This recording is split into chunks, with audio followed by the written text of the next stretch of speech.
श्री गौरी शंकर भगवान की जय। श्री हनुमान जी महाराज की जय। श्री ग्राम देवी देवताओं की जय। श्री संत समाज की जय। श्री भक्त समाज की जय। जय जय श्री राम।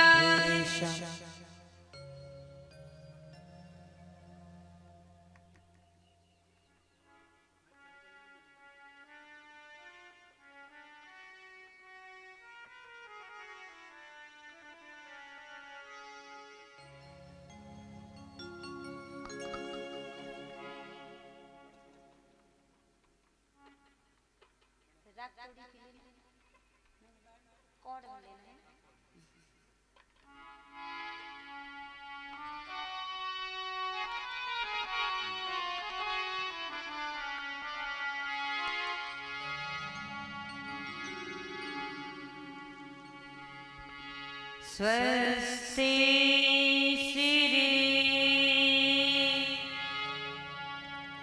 गणेशाय नमः। श्री सरस्वत्यै नमः। श्रीमाते पितृचरण कमला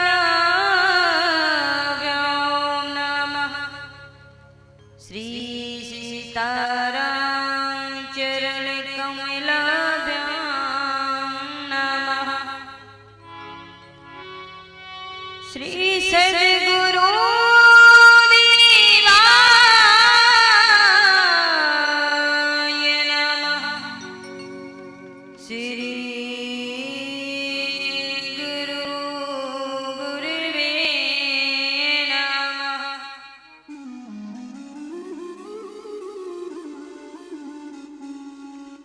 वर्णानामर्थसंहारां रसानां छन्दसामपि मङ्गलानां चकर्तारो वन्दे वाणी विनायको।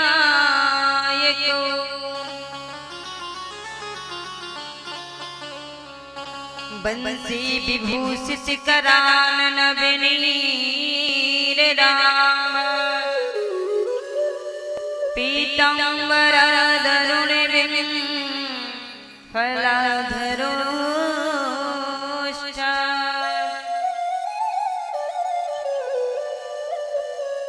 पुणे सुंदर मुख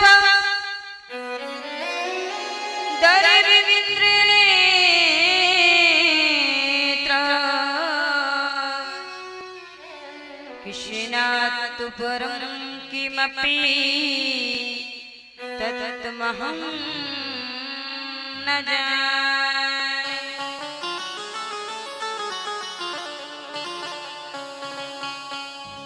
सीतानाथ समानं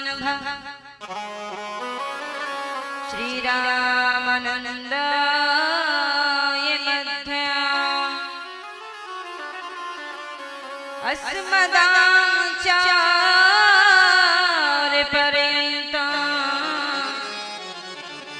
वन्दे श्री गुरु परम्परा।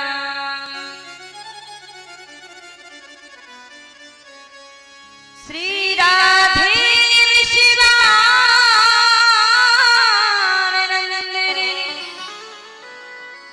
श्री रूप चंद्राननी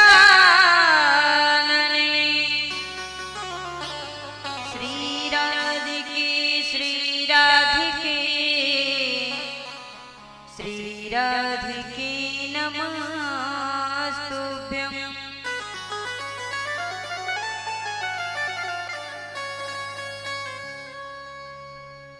जय जय भारत देश धन्य हो। जय हो माता हुलसी। बंदनी बुंदेल धरा के जय हो बाबा तुलसी।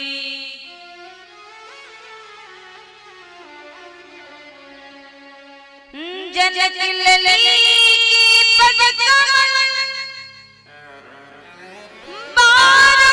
बारंबार मना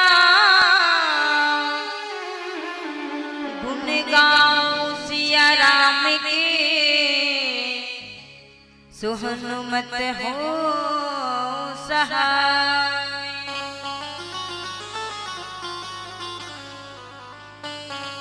श्री हनुमंत विराजियो कथा कहाँ तुरियास। तुम सेवक श्री राम के तुम चरणों की दास। अपने अपने सबन की सबका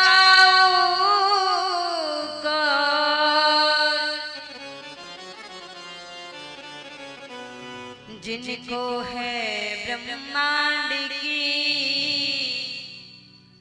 वो है धन धन रघुवीर।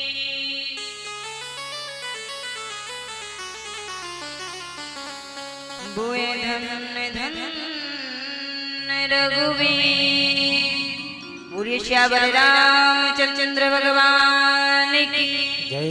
श्री राधा कृष्ण भगवान की जय। श्री गौरी शंकर भगवान की जय। श्री हनुमान जी महाराज की जय। जय जय श्री राम।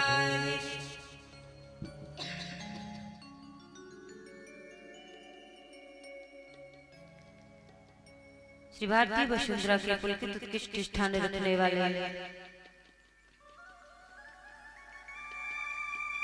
श्री यशोद श्री कौशल्या नंदन श्री दशरथ नंदन श्री राघवेंद्र सरकार की बांगमय प्रतिमूर्ति श्री रामचरितमानस के चरणों में कोटि कोटि वंदन करते हुए अखिल कोटि ब्रह्मांड नायक सर्वेश्वर सर्वाधार जगताधार श्री राघवेंद्र सरकार के चरणों में कोटि कोटि वंदन करते हुए अम्बा परम्बा जगत जननी जगत आधार मां ममता मई मैया जानकी के चरणों में कोटि कोटि वंदन करते हुए श्री रामचरितमानस के अनंत ऋषिया श्री भैभव भंजन श्री मारुति नंदन अनंत बलवंत संत शिरोमणि श्री हनुमान जी महाराज के चरणों में स्तुति प्रणाम करते हुए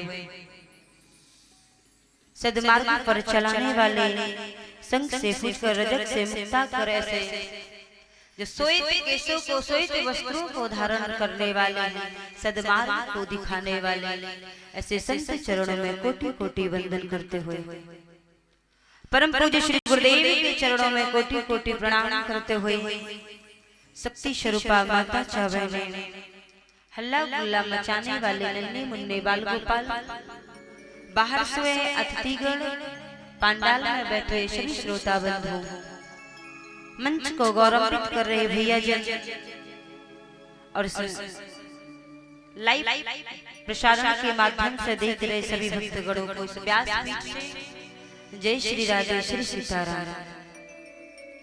आइए वाणी को पवित्र करने हेतु राम नाम रूपी गंगा में गोता लगाते हुए सभी मीठी मीठी ताली बजाते हुए क्योंकि आज विश्राम दिवस है और आज जितना भाव से झूम लोगे जितना भाव से भजन कर लोगे महाराज वो आज के ही लिए और इसके बाद फिर एक वर्ष के लिए आप सबको फिर वेट करना पड़ेगा। इसलिए आज बजा लीजिए भजन कर लीजिए। कल किसने देखा महाराज आप भी अपने घर हो गए और मैं भी अपने घर हो गई। बोलो जय श्री राम। तो सभी लोग मीठी मीठी ताली बजाते हैं। श्री राम धुन में मन तू और इस मन से कह रहे हैं बाबा गोस्वामी तुलसीदास जी रे सट तू भजन कर। ये मन इधर उधर लगाने की बजाय राम चरणों में लगा लिया जाए तो यही मन पवित्र हो जाएगा।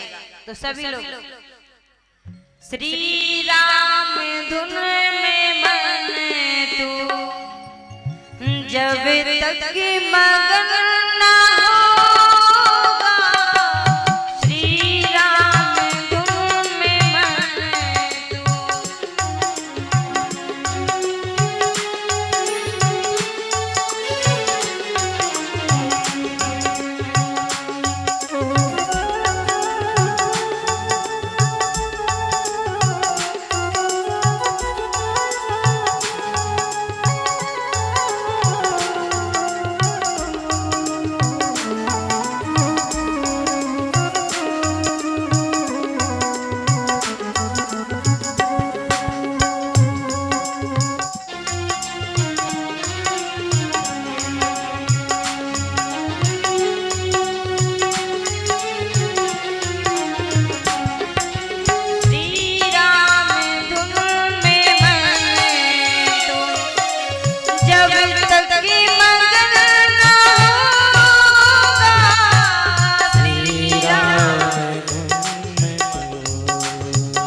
तक मगन ना होगा, भगजाल छूटने का, भगजाल छूटने का, जब तक जगन ना होगा, श्री राम धुन में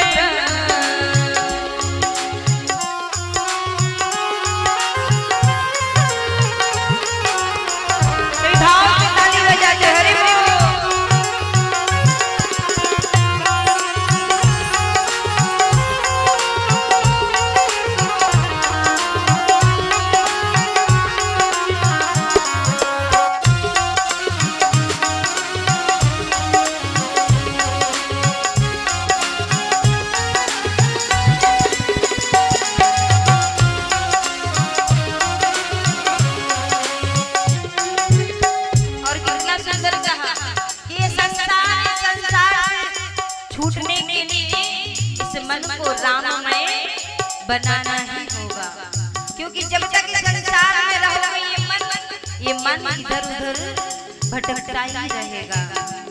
ये मन की पूर्ति कभी किसी ने कर पाई? कभी ये मन सोचता है हमारा कि बंगला खड़ा हो जाए, और जब बंगला खड़ा हो जाए तो फिर यही मन आकांक्षा करने लगता है हमारी गाड़ी होती तो कितना अच्छा होता है ना। तो यही बाबा का करिए मन इधर उधर ना लगे, अपना उद्धार चाहता है तो थोड़ा राम की चरणों की ओर बढ़े। संसारी घटा से क्या प्यास बुझ सकेगी,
कर ले,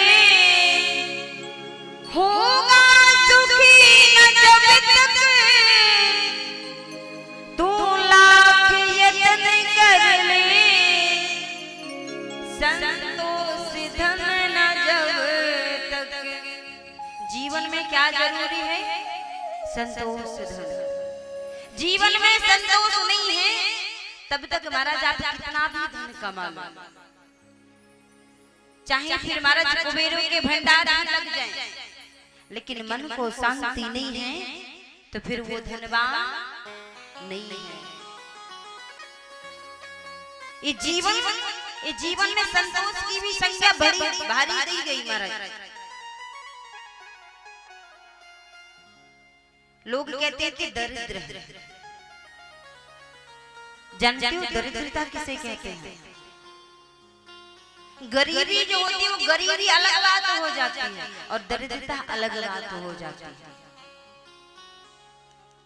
कभी कभी लोग क्या कहते हैं कि सुदामा ने चुरा करके चने खाई इसलिए दरिद्र हो गए, है ना? लेकिन आप सबको बताओ सुदामा दरिद्र थे ही, क्योंकि दरिद्र तो वो होता है जिसके पास मर्द संतोष धन ना हो। और सुदामा के पास जितना संतोष धन था हमारा जितना शायद किसी के पास होगा, क्योंकि सुदामा का नियम इतना था कि प्रतिदिन 5 घरों से इच्छा लेते थे और नहीं मिलता था तो भी माता सुखी, उसमें भी कन्हैया को धन्यवाद किया करते थे। इतने संतोषी थे, विरक्त थे, जिन्होंने अपनी 5 ज्ञानेंद्रियां, कर्मेंद्रियां और एक 11वां मन, इस मन को भी अपने बस में कर रखा था। तो बताओ फिर वो दरिद्र कैसे हुए? फिर बोले दरिद्र कौन है? गौधन गजधन बाजधन और रतन धन था, और जब आवे संतोष धन सब धन धूर समान। गौधन गजधन बाजधन, किसी के यहाँ हाथी हो, गौशाला भरी पड़ी हो, अरे और खजाने से महाराज पूरा रूम भरा पड़ा हो, लेकिन फिर भी मन में संतोष ना हो। बोले एक बार एक राजा युद्ध करने के लिए जा रहा था और एक संत का गुजरना हुआ, तो उन्हें रास्ते में फूटी कौड़ी मिली और उस फूटी कौड़ी को उठाया संत ने और रख लिया। संत ने कहा इस फूटी कौड़ी को मैं उसी को दूंगा जो सबसे दरिद्र होगा, जिसे सबसे ज्यादा चाह होगी धन की, क्योंकि जो दरिद्र होता है जो संतोष नहीं होता उसे चाह बनी रहती है महाराज कि और आ जाए और आ जाए। अब संत ने कौड़ी को उठाया और चले जा रहे थे कि किसको दें, तब तक वो राजा दिखाई पड़ा महाराज, अपनी सेना के साथ चला जा रहा था। तो संत ने पूछा महाराज ये कौन है और कहाँ जा रहा है? तो राजा के सैनिक थे, सबको हटाते जा रहे थे। तो एक सैनिक ने आकर कहा महाराज आप भी रास्ता छोड़ दीजिए, राजा निकल रहा है। और प्रजा का धर्म क्या होता है, जब राजा निकले तो प्रजा खड़े होकर के सम्मान करे। तो संत ने कहा महाराज हम हट तो जाएंगे, लेकिन ये जो कौड़ी है मुझे ये राजा को देनी है। क्यों? तो संत ने कहा ये जा इसलिए रहा है बोले युद्ध करने के लिए। तो संत ने क्या किया, इसका राजकोष धन खत्म हो गया? बोले नहीं महाराज भरा पड़ा है राजकोष तो फिर क्यों? बोले इसीलिए जा रहा ताकि दूसरे राजा से युद्ध करके जीत करके उसका भी राजकोष अपने राजकोष में मिला सके, अधिक और कर सके। तब संत ने कहा तो सबसे बड़ा दरिद्री तो फिर यही है, और अब तो मैं जब तक नहीं हटूंगा तब तक ये कौड़ी उसके हाथ में नहीं रह देगा। लाख मना करने पर भी संत नहीं थे और खड़े रहे, लेकिन जैसे ही राजा निकट आया तो संत को प्रणाम तो किया राजा ने, लेकिन कहा महाराज आप काहे हठीले बने पड़े? राजा ने जब कहा तो संत ने कहा महाराज मैं भी हटने ही वाला था, लेकिन मैं चाहता हूं कि पहले आप हमसे हमारे आगे हाथ फैलाओ, राजा ने कहा तुम्हें पता नहीं मैं कौन हूं, मैं राजा हूं और राजा होकर के तुमसे भीख मांगूंगा। संत ने कहा भीख तो दुनिया मांगती है, कोई छुप करके मांगता है तो कोई सरेआम मांगता है। राजा ने कहा मेरे पास क्या कमी है जो आपके आगे हाथ फैलाऊं? तो संत ने बड़ा सुंदर उत्तर दिया, यदि कमी नहीं थी तो महाराज फिर लड़ने क्यों जा रहे? अब उस राजा ने सोचा फालतू में समय बर्बाद कर रहा है, इससे अच्छा है तो हाथ फैलाए और हाथ आगे को जैसे बढ़ाई तो फूटी कौड़ी रख दी। कहा राजा ने ये फूटी कौड़ी क्यों महाराज? संत ने कहा ये फूटी कौड़ी इसीलिए क्योंकि तुझे संतोष नहीं है, तेरे पास सब कुछ होने के बाद भी तुझे लग रहा है सारे समस्त संसार का धन मेरे पास आ जाए और तू ही सबसे बड़ा दरिद्री है। नहीं तो एक सोच के देखिए, एक घर वो होता है जहाँ प्रतिदिन कमा करके मर्ज और सुखी से 2 रोटी पाते हैं और उसी में सुखी रहते हैं, और एक होता है महलों में रहने वाला मर्ज जिसे धन के चक्कर में नींद भी नहीं आती, रातों की नींद उड़ जाती है। अब नींद किस लिए उड़ जाती है? ऐसा ना हो महाराज तिजोरी में हुआ था कोई चुरा ना जाए।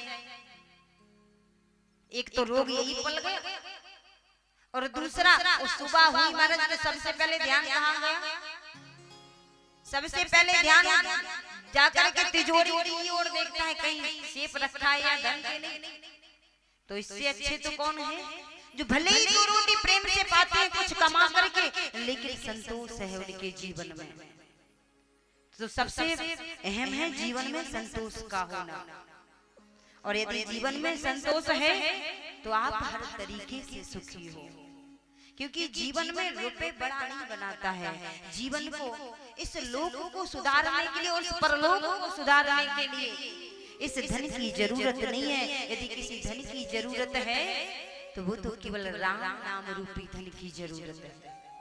ये धन तो यही खर्च हो जाना है महाराज। नहीं तो सोचो बंगला गाड़ी मोटर सब कुछ है जिसके पास में, और अंत समय जब गया तो खाली ही आया था। बस 2 ही चीज लेकर के जाता है व्यक्ति, आता है खाली लेकिन 2 साथ में लेकर के जाता है, एक अपजस और एक यस, 2 ही लेकर के जाता है। या तो पाप की गठरी को बांध लेता है या पुण्य की सीढ़ी को आगे बढ़ा लेता है। और जीवन मिला है तो महाराज, जीवन मिला है तो कुछ अच्छा करके चलिए। किसी ने बड़ा सुंदर कहा, ऐसी बानी बोली, ये कबीरदास जी कहते हैं, ऐसी बानी बोली औरों को शीतल करे और आपो शीतल होए। लेकिन अब कहते हैं ऐसी बानी बोली मन का आपा होए, जो लोगों को भी निराश खुद भी निराश। क्योंकि जब हम आए थे तब कबीरा जब हम पैदा हुए तो जग हंसा हम रोए, और ऐसी करनी कर चलो कि हम हंसे जग रोए। तो किसी ने कहा दलाने में कौन सी बड़ी बात है, जरा सी बात है। कहा कैसे जरा सी बात है? बोले महाराज जब हम जाएंगे जब लोग रोएंगे, लेकिन कैसे रोएंगे महाराज? बोले जब किसी से हम कर्जा देख ले महाराज और फिर कर्जा चुका ना पाए और सुधार जाए तब बेचारा ऐसे नहीं तो ऐसे ही रोएगा कि चला तो गया मेरा कर्जा ही नहीं देगा, है ना? तो महाराज ऐसे नहीं रुलाना है, इतने सुंदर कर्मों को करिए। क्योंकि जीवन में जानते हो यदि आपने अच्छे कर्म कर लिए तो आप भले इस धरा से चले जाओ, इस धरा से जाने के बाद भी उन कर्मों के सहारे भी आप सबके हृदय में जीवित रहोगे। तो ऐसी करनी करिए कि जब आप थे तब आपको रोना पड़ा था और जग हंस रहा था, लेकिन आप इतने सुंदर कर्म करके जाइए कि आपके जाने के बाद भी लोग आपके जाने से दुखी हों कि कितना अच्छा व्यक्ति था और वो चला गया। जब तक इस धरा पर रहा उसने अच्छे कर्मों को किया, सहायता की लोगों की, और भगवान ये नहीं कहता महाराज कि तुम 4 घंटे बैठ के भजन करो, 4 घंटे बैठ करके पूजा करो, तभी वो भक्ति होगी। असली पूजा तो वो है महाराज कि कोई भूखा हो और आप उस भूखे को भोजन खिला लो। कोई रास्ते को पार होना चाहता है महाराज लेकिन निकल नहीं पा रहा, जरा सी देर होगी आपको, लेकिन उसकी सहायता कर दो और यही जीवन में कर लिया तो महाराज यही तुम्हारी जीवन की पूजा हो। बोले भक्ति विशल भगवान, क्योंकि जब हम इस मन को अपने आप को परमात्मा में समर्पण कर दे तो फिर महाराज जी अपनी चिंता देखने की जरूरत नहीं होती। दास मलुक दास जी महाराज ने बड़ा सुंदर कहा और वो परम भक्त थे भगवान के। एक दिन उनने भी ठान लिया कि भक्त भगवान के पीछे भागता है, लेकिन आज मैं देखना चाहती हूँ परमात्मा भक्त के पीछे आता है कि नहीं आता है। और हट पकड़ करके बैठ गई कि आज मैं भोजन करूंगा ही। अजगर करे न चाकरी, पंछी करे न काम, और दास मलुका कह गए सबकी दाता राम। मलुक दास महाराज ने क्या किया, आज हट पकड़ कर जंगल की ओर आ गए। और जानते हो नीचे जी नहीं बैठे और एक वृक्ष था, उस वृक्ष पर चढ़ गए सबसे ऊंचाई पर। और क्या सोच रहे हैं, आज देखते हैं वो परमात्मा कैसे मुझे भोजन देता है। बैठे बैठे वृक्ष पर आधा दिन गुजर गया और जब आधा दिन गुजरा तो सोच रहे थे व्यर्थ में ही लोग कहते हैं कि अपना जीवन उनके लिए लगा दो और वो कुछ करने वाले नहीं हैं। तब तक एक घटना घट गई महाराज। उसी समय चोरों का आना हुआ तो एक ग्वारिया महाराज गायों को चराने वाला था, वो साथ में भोजन को लिए कर साथ में था। पहले के लोग जब जाते थे तो पोटली बना लेते थे भोजन की, है ना। और वो ग्वारिया भी भोजन को लिए था, पोटली बनाई तो उसने क्या किया, उस वृक्ष की टहनी से बांध दी। जब डाली से बांध दी, लेकिन उसे पता चला कि चोर आ रहे थे महाराज, वो प्राण बचा करके वहां से भाग गया। अब वो भोजन वही टंगा था और चोर आए तो महाराज वही वृक्ष के नीचे खड़े हो गए। और जब वृक्ष के नीचे खड़े हो तो एक चोर ने देखा तो उसने कहा लगता है किसी ने हमें देख लिया, तो आज साजिश कर ली मुझे पक्का पकड़ने की। और साजिश कर करके ही देखो ये भोजन टांग करके गया इस पोटली में।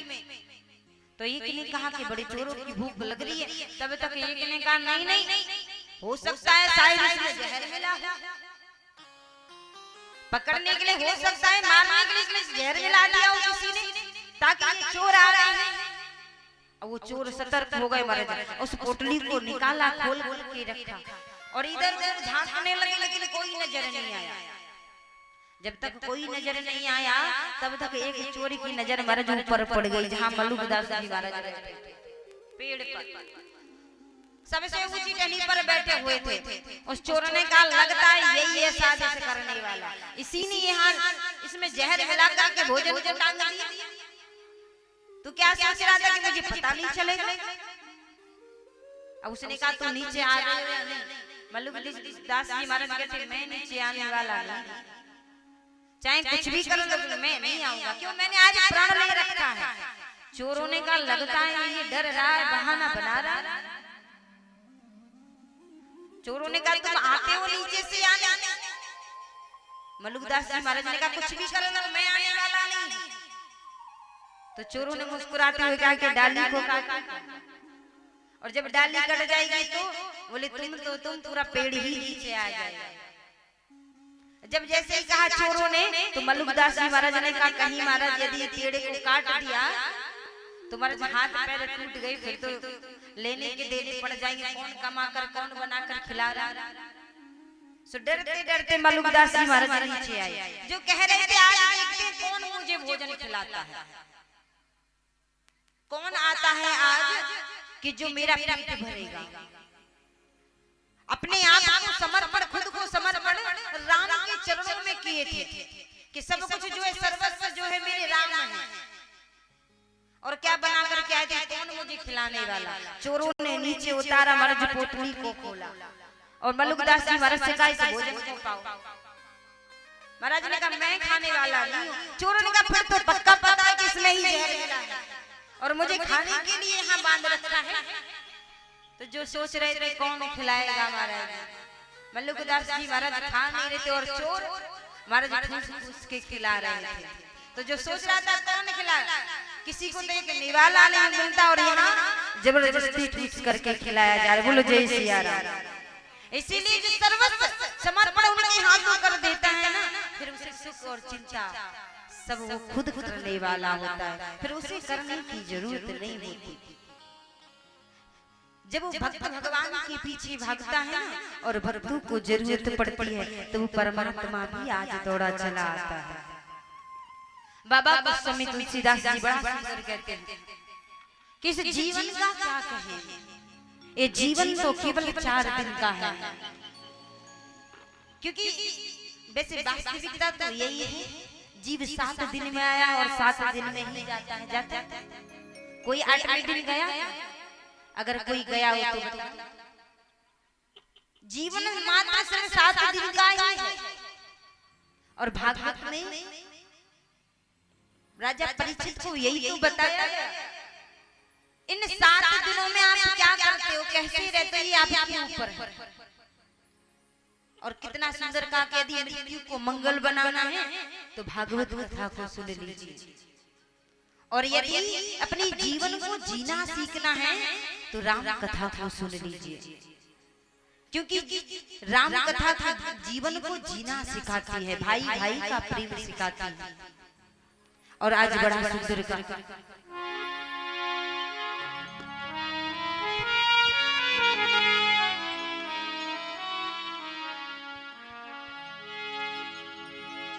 किसी ने बड़ा सुंदर का कि महाराज मैंने सुना है कोई एक विधि से होता होगा, लेकिन भरत जी महाराज जिनसे अथाह प्रेम किया करते थे राम जी, ऐसा क्या है कि जो राम जी जो संसार राम का भजन करता है और राम जी भरत का भजन करते। तो बाबा गोस्वामी तुलसीदास जी ने बड़ा सुंदर कहा, बोले ताते भरत तुम सब वेद साधु,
बोले भरत जी महाराज, बोले यदि राम कथा में आप देखोगे ना तो महाराज जब संतों में गिनती और करोगे और संतों में तो सबसे पहले भरत जी और हनुमान जी महाराज और नारद बाबा का नाम लिया जाता है।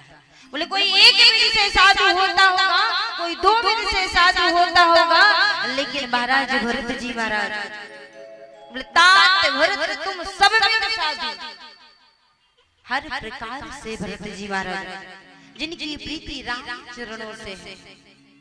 जानते हो जब राम जी वन को चले गए, जब वन को चले गए तो भरत जी महाराज जी को वापस बुलाया गया ननिहाल से।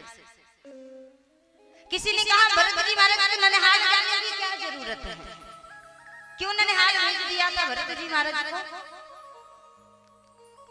कहा इसीलिए संतों का कहना है कि जब भरत जी महाराज के जो नाना जी थे ना महाराज, वो बड़ी धनुषधारी थे, पारंगत थे युद्ध में।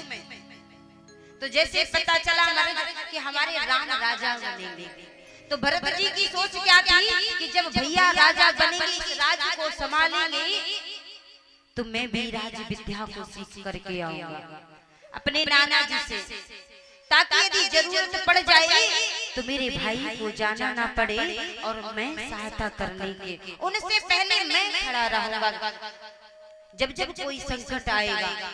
कितना सुंदर भाव है, जो अपने से जाना अपने भरत अपने भाई के लिए सोच रहे हैं। पूरी राम कथा देखिए, आप पढ़ लीजिएगा।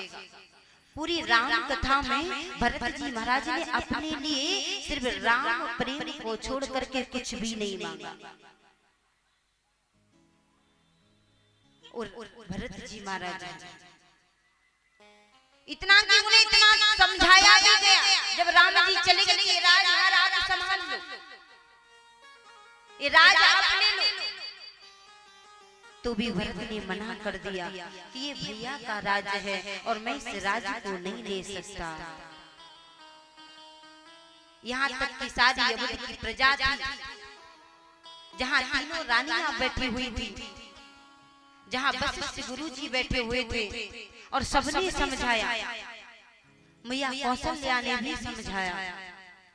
कौशल्या धरी धीरज कहाई, जय सिया राम जय जय सिया राम। कौशल्या धरी धीरज कहाई, जय सिया राम जय जय सिया राम। कौशल्या धरी धीरज कहाई, धीरज कहाई, होते पाते गुरु आयो सहाई। जय सिया राम जय जय सिया राम। जय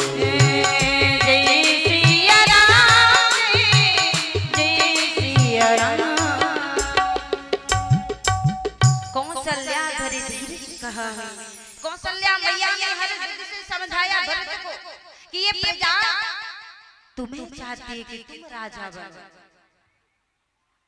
तीनों माताओं ने समझाया, गुरु वशिष्ठ ने समझाया कि तुम्हारे पिता की आज्ञा थी और हर पुत्र को अपने पिता की आज्ञा को मानना चाहिए।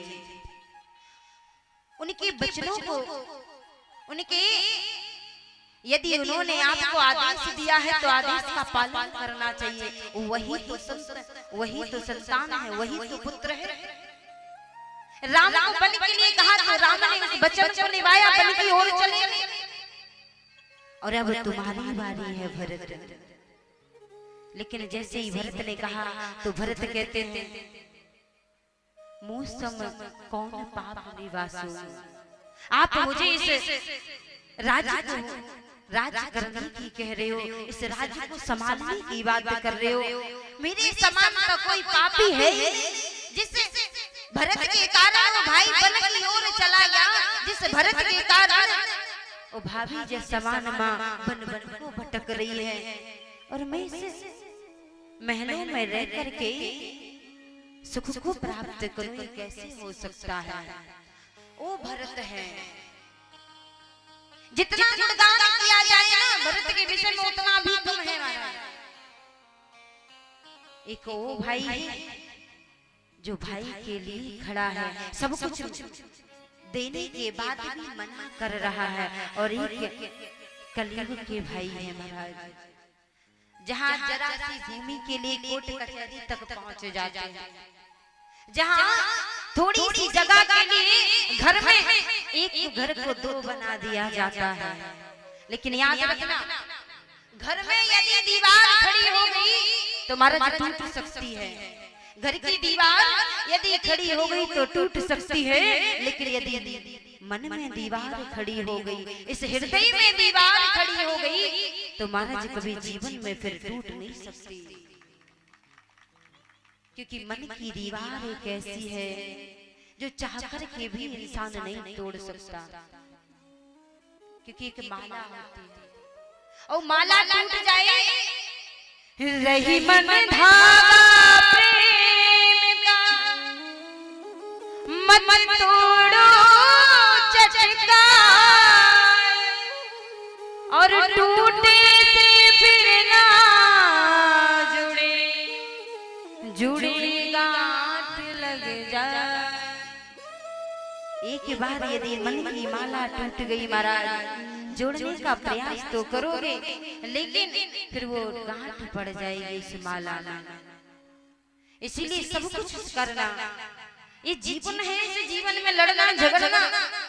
कहते हैं ना कि विधाता लड़ना झगड़ना सबको दे, लेकिन बिछड़ना किसी को भी ना दे। और जरा जरा सी बात में महाराज हम एक ही जगह दो कर लेते, जरा सी जमीन के पीछे कोर्ट कचहरी तक पहुंच जाते हैं। लेकिन भाई का प्रेम क्या है, वो भरत जी महाराज से देखिए, भरत जी महाराज को सबने मनाया, यहाँ तक कि गुरु वशिष्ठ ने भी मनाया, लेकिन फिर भी क्या कहते हैं भरत जी महाराज, बने रघुपति सुरपति नर नाहु। जय सिया राम, जय सिया राम।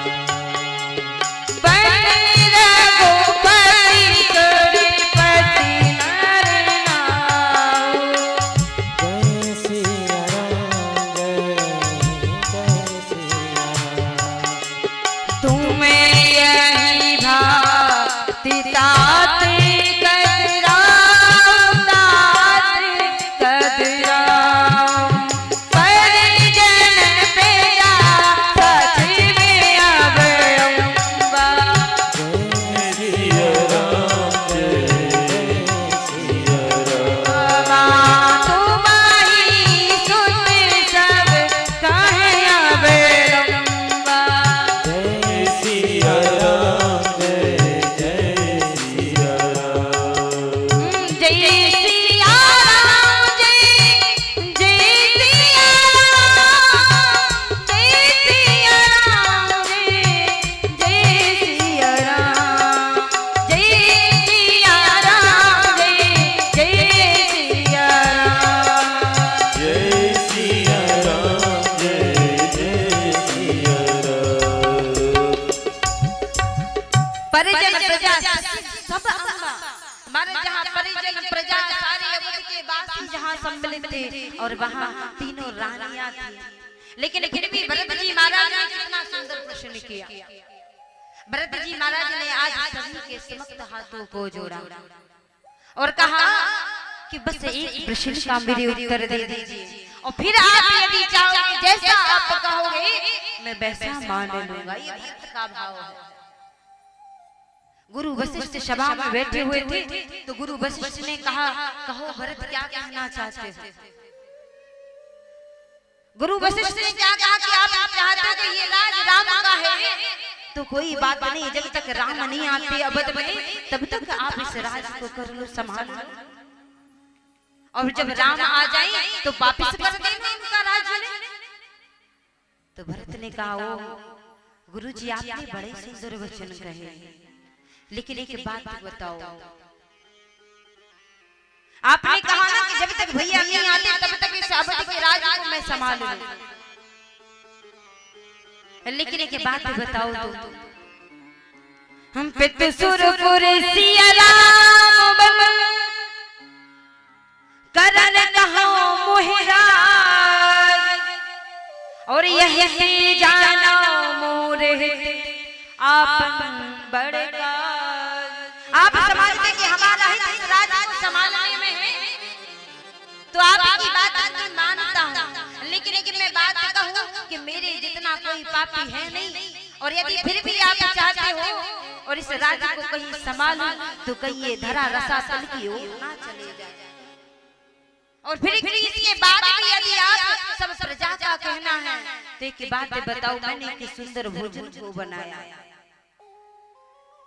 सुंदर भोजन को बना करके और भोजन की थाली को सजाया, और जो थाली लेकर के भगवान को प्रसाद लगाने के लिए रखी हुई थी महाराज, लेकिन उस सुंदर सुंदर पकवान को, उस भोजन को यदि पहले से मैं चख लूं और बाद में भोजन का प्रसाद लगा दूं तो क्या हो जाए? ये भरत जी कह रहे गुरु वशिष्ठ जी महाराज से कि यदि उस भोजन को पहले मैं चख लूं और बाद में भोग लगा दूं तो क्या चल जाएगा?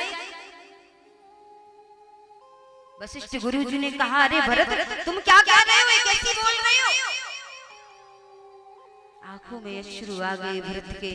भरत ने कहा, जब झूठा हुआ भोजन परमात्मा को नहीं लगा सकते, उस भगवान को नहीं लगा सकते, तो मैं तो भरत हूँ। ये भरत राजा बनने योग्य नहीं, ये भरत तो केवल राम के का दास बनने योग्य है। और ये दास यदि पहले बैठ जाएगा तो ये सिंहासन, ये गद्दी झूठी नहीं हो जाएगी। क्या ये दास ये झूठा करके फिर उसे अपने प्रभु वशिष्ठ को दे सकता है? ये भरत का भाव है। और इतना ही नहीं, सबके कहने से क्या भरत जी ने क्या कह दिया, राम के पास चलो, सारी प्रजा को लेकर के कहा कि मैं चाहता हूं कि तीनों रानियां, प्रजा और गुरु वशिष्ठ भी, मैं सबसे बंधन करना चाहता हूँ कि आप सब मेरे साथ जहाँ राम है आप वहाँ चलो, और फिर मेरे भैया यदि मुझे जैसा आदेश कर देंगे मैं उस आदेश को स्वीकार कर लूंगा। यहाँ पे जो माना सो माना महाराज, लेकिन फिर बोले यही भरत जी महाराज जब प्रयागराज की पावन भूमि में, जहाँ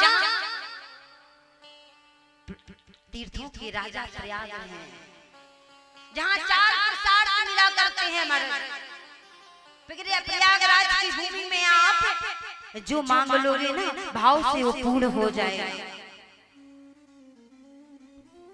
भरत जी महाराज प्रयागराज की भूमि में पहुंचे तो महाराज गंगा यमुना में स्नान किया, लेकिन सरस्वती में स्नान नहीं किया। तो किसी ने कहा कि सरस्वती में स्नान क्यों नहीं किया? तो भरत जी ने कहा कि यही सरस्वती है जिसने जाकर के मंथरा के आज कंठ पर बैठी थी, और इसी बाणी के चक्कर में मेरे प्रभु राम वन वन में भटक रहे हैं, इसीलिए मैं सरस्वती में स्नान नहीं कर सकता। प्रयागराज के पास आई, प्रणाम कर लिया। प्रयागराज ने महाराज प्रयागराज ने स्वागत किया भरत जी महाराज का, और भरत जी से पूछा कि तुम्हें क्या चाहिए, क्योंकि प्रयागराज के पास तो सब कुछ था, और लोग जब प्रयागराज की भूमि में जाते हैं ना तो प्रयागराज ने कहा कि कोई ना कोई कुछ ना कुछ सब मुझसे मांगते हैं, भरत तुम्हें भी मांग लीजिए मुझसे। और जब भरत जी महाराज से कहा, भरत जी कहते हैं कि मैं क्षत्रिय, और क्षत्रिय का धर्म नहीं है भीख को मांगना, लेकिन आज मैं अपना धर्म को छोड़ करके प्रयागराज से कहते कि मैं तुमसे भीख मांगता हूँ। प्रयागराज ने कहा मांग तो लीजिए, क्या चाहिए? केवल मेरे पास 4 ही है, और 4 में से आप कुछ भी मांग सकते हो। आप धन कहो तो धन दे दो, आप यश कहो तो यश को बढ़ा दो। भरत जी ने कहा मुझे ये सब कुछ भी नहीं चाहिए। तो प्रयाग ने कहा मेरे पास तुम्हारा यही है, मांगो भी त्याग निज धर्म, आरत काहे न करहि कुकर। भरत जी महाराज कहते मेरा धर्म नहीं है भीख को मांगना, लेकिन फिर भी मैं आपसे भीख को मांग रहा हूं। हाँ असजिए जान सुजान सुदान, सफल करे जग जाचक बान। यदि आप चाहते हो मुझे कुछ देना चाहते हो ना, तो सफल करें जग जाचक के बानी। जो मैं मांगता हूँ वो आप मुझे दे दीजिए, लेकिन इन चारों में से मुझे कुछ ना चाहिए, ना धर्म ना अर्थ ना काम, ये कुछ भी नहीं चाहिए मुझे। तो प्रयागराज ने कहा भरत जी महाराज से, तो फिर तुम्हें क्या चाहिए? मेरे पास इन चारों के अलावा पांचवा देने के लिए कुछ है ही नहीं। भरत जी ने कहा महाराज यदि तुम चाहते हो तो बस एक ही दे दीजिए। और राम भरत जी ने क्या मांगा प्रयागराज से कि यदि मुझे देना चाहते हो ना तो मुझे राम चरणों की प्रीति दे दीजिए। मांगा भी तो क्या मांगा? यदि हम में से कोई कहे महाराज तुम्हें क्या चाहिए तो भजन को भी छोड़ देते हैं महाराज। और सबसे पहला क्या मांगते हैं महाराज कि अच्छी फैक्ट्री हमारी चलना चालू हो जाए, सुंदर घर बन जाए, मेरा बेटा नौकरी करने लग जाए, यही सब मांगते हैं। लेकिन कभी किसी के मुख से सुना क्या कि मैं जब तक रहूं तब तक उस प्रभु के चरणों से जुड़ा रहा, जब तक मेरा जीवन रहे तब तक मैं धर्म की मार्ग पर चलता रहा? किसी ने मांगा क्या? लेकिन भरत जी महाराज आज प्रयागराज जी महाराज से आज मांगते हैं जन्म जन्म रति राम पद जय सिया राम जय जय सिया राम। जन्म जन्म रति राम पद रामा। जय सिया राम जय जय सिया राम। जय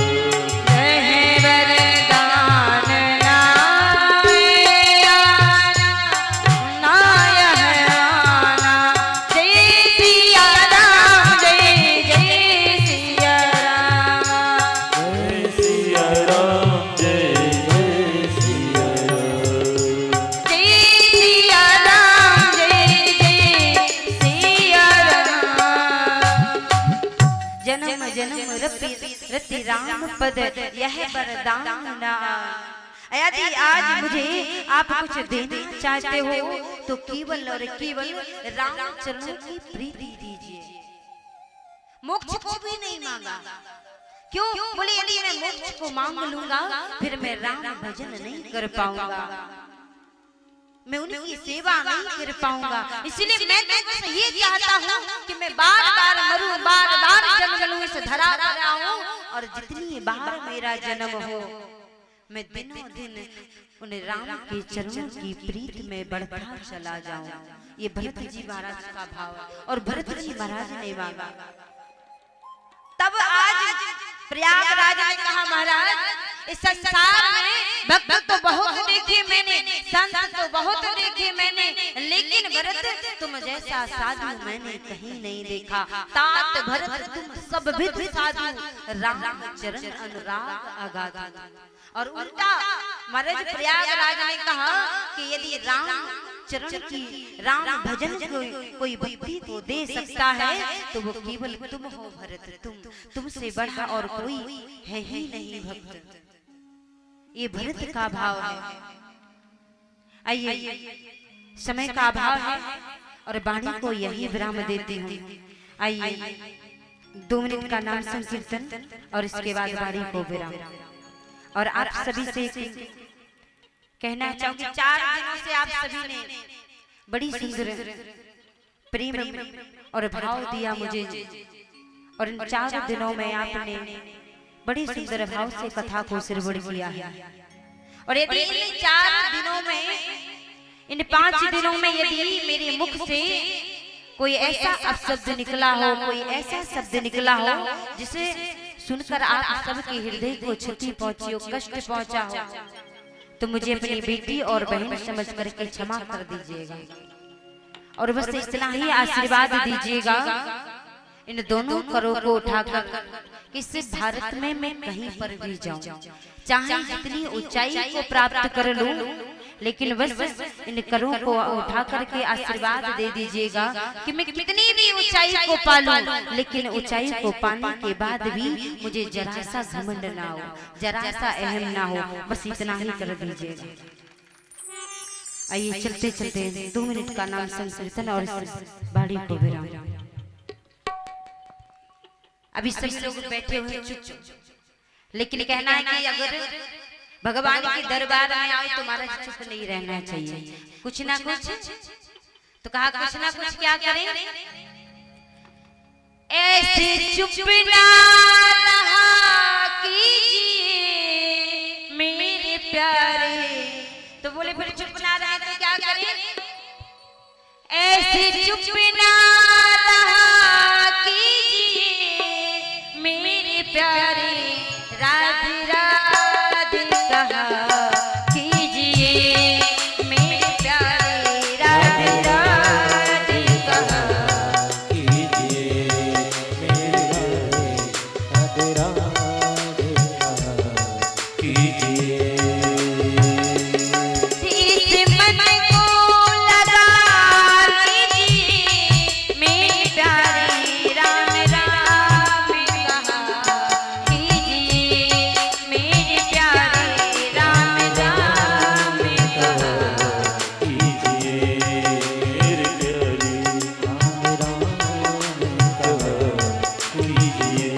हरि बोल।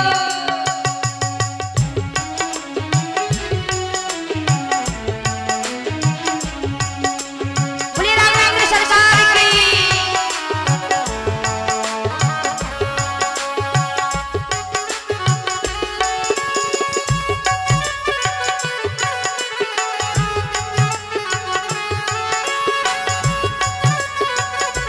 भाव से ताली बजाइए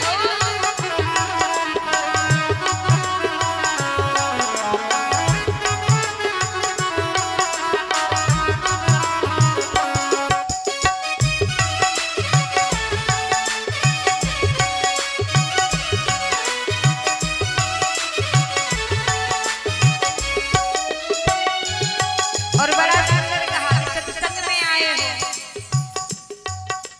आ गई हो सत्संग में लाभ तो लीजिए, आ गई हो सत्संग में नाम लीजिए। दोस्त जन्मों के उनको मिटा लीजिए। दोस्त जन्मों के उनको मिटा दीजिए। और कहते हैं सोया भाग जगा लीजिए मेरे प्यारे, सोया भाग की जगह लीजिए मेरे प्यारे, राधे राधे कहा कीजिए मेरे प्यारे, राधे राधे कहा कीजिए मेरे प्यारे, राधे राधे कहा कीजिए।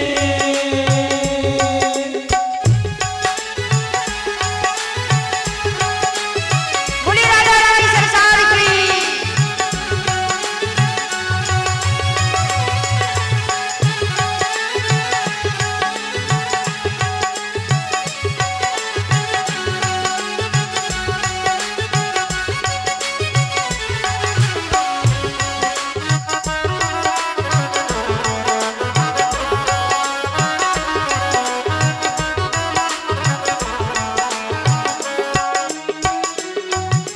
और कहते हैं जीवन है, इसे जीवन में अच्छा बुरा तो हो ही जाता है, क्योंकि जो भक्त होता है ना वो परमात्मा उसकी परीक्षा लेते हैं, और जब वो परीक्षा लेते हैं तब हम पीछे हट जाते हैं और क्या कहते हैं मेरे साथ राम ने ऐसा बुरा कर दिया।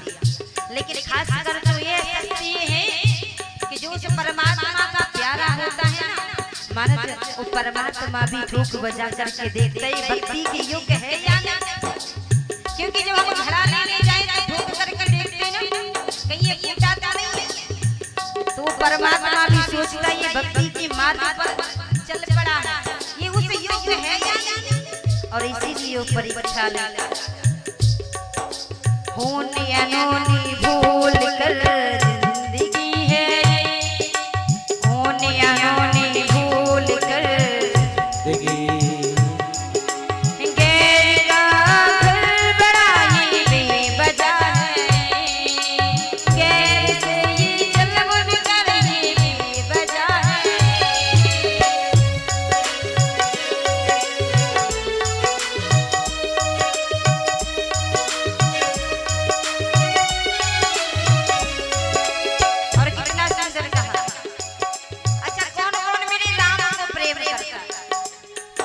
क्योंकि राम और कृष्ण में अंतर नहीं है हमारे से कोई।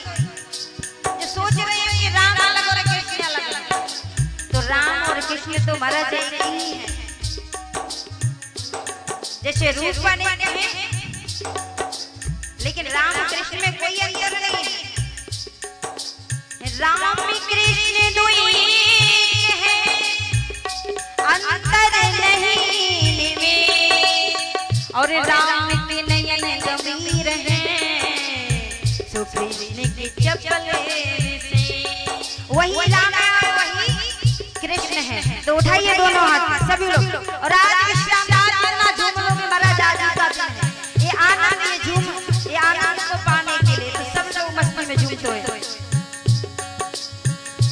आप भी आज गाने मेरे प्यारे, आज भी आज गाने मेरे प्यारे, राधे राधे कहा कीजिए मेरे प्यारे, राम राम जपा कीजिए राम राम जपा कीजिए।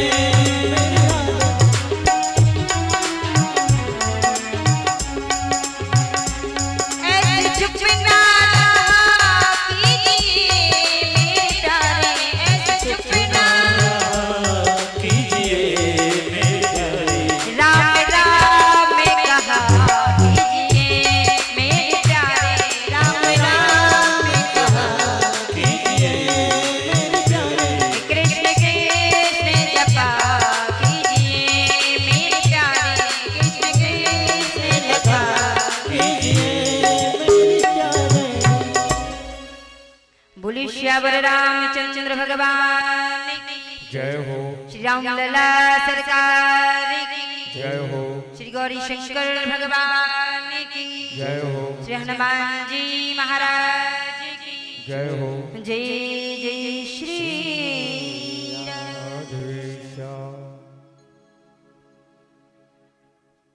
अभी आपने परम पूज्य राधे देवी जी के मुखाग्रबिंद से